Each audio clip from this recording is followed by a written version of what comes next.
The relationship for the narcissist is not seen the same way in which you see it, because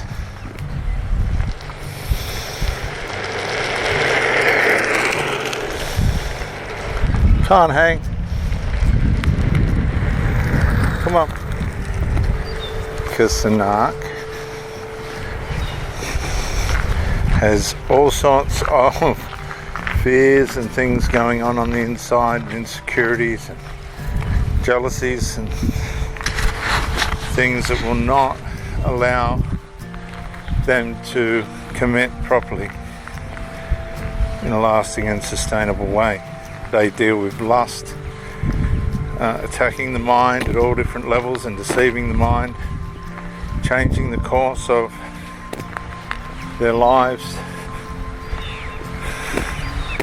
like a dice being thrown into a gambling ring.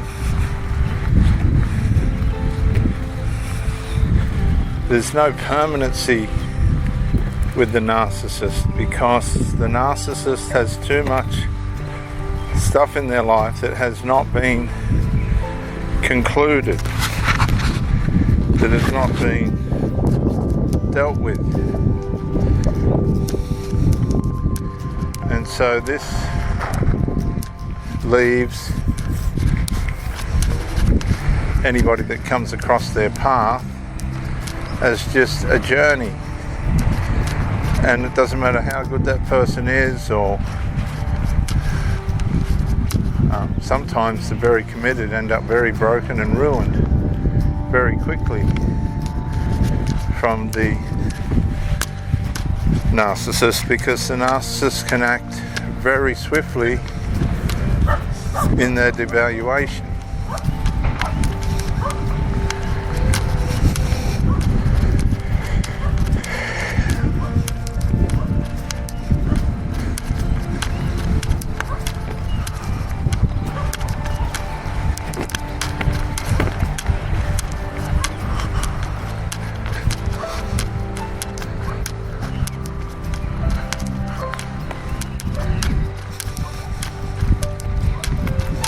It's micro-incremental the way devaluation works, and it's micro-incremental for a reason, because the narcissist is continually strategizing how they can outwit or outsmart or outmaneuver your awareness, your relationship measurement awarenesses. Because you'll be measuring the narcissist's performance, and they'll know it. And as you come in for the confront, to fix things, to hasten things that the narcissist should be well aware of, and on top of immaturities that they keep pushing.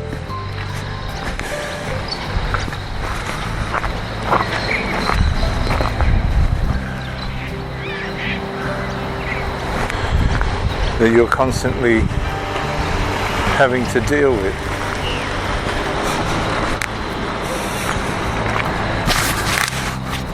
Things that they know are wrong, but by compulsion can't help themselves in returning to and allowing to manifest in the relationship.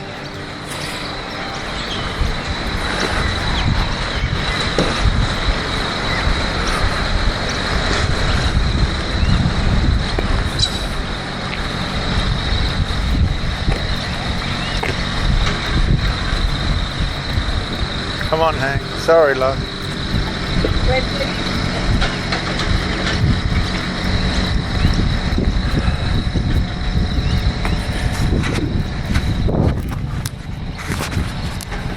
And it's these immaturities that cause trauma, because people that are developed, that have made a genuine effort to try and be mature and wholesome within a relationship, are confronted with this negligence and absence quite profound micro-incremental negligence and absences that work on their conscience to produce sympathy,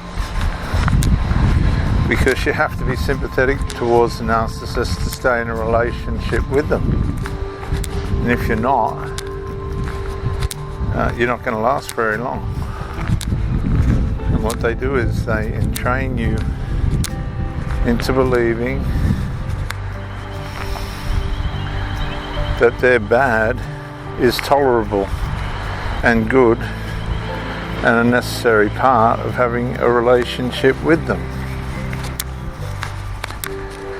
So micro-incrementally, they're conditioning you, and I've had women do this, they start off throwing everything at the relationship, everything. They're playing a normal, side-by-side, give, take care and share part in the relationship.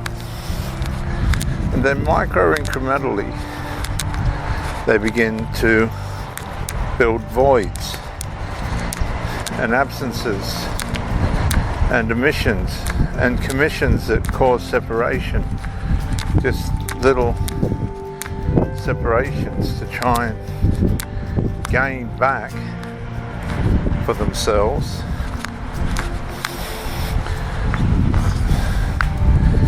their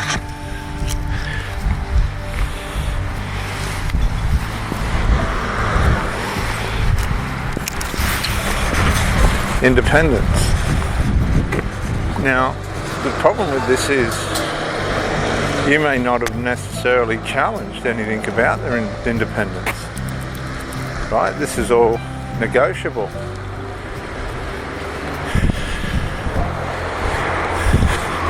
But the narc's covert. This is all happening covert. They don't want to negotiate because they know that an element of what they're doing is wrong.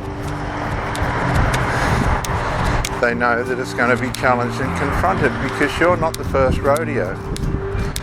This is an innate desire that they have to try and undermine the fabric of a good and proper relationship. This is what they do. It's innate. It's going to end up this way every time. I've seen it over and over again. And as soon as it starts, you have to say to yourself, well,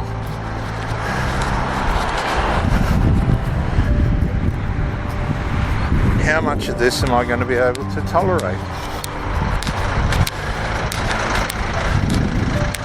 Because it's aggravating you from the outset. It's upsetting you from the outset. But our devotion, loyalty, faithfulness and commitment and determination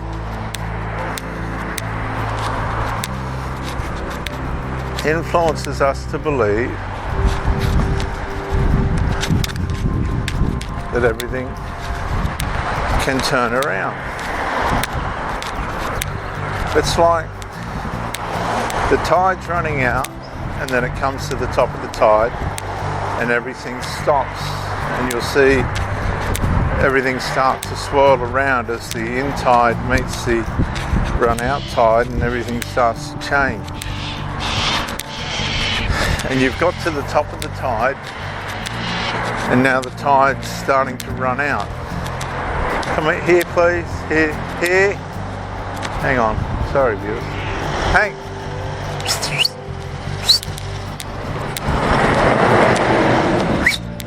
Here. And as the tide runs out, that's the narcissism's begun. Because it won't stop running out. The confrontations will become regular.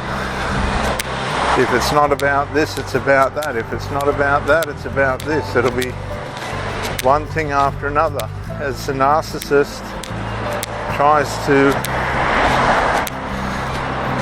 manifestly devalue the relationship.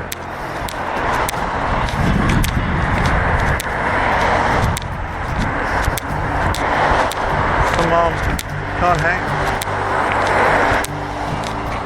So now you've got this tussle going on. There's a division. Jesus said a house divided will not stand. And it's covert. So now you've got this covert division going on. And you're wondering to yourself, you're saying to yourself, well, how has this come to this? Why is this wonderful person that was alongside me now doing whatever they can to find space and opportunity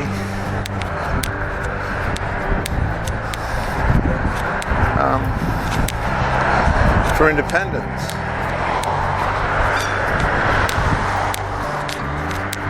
Which all could have been negotiated, all of it. But this is how the covert narcissist works. They push and they test and they measure how much they can put over you.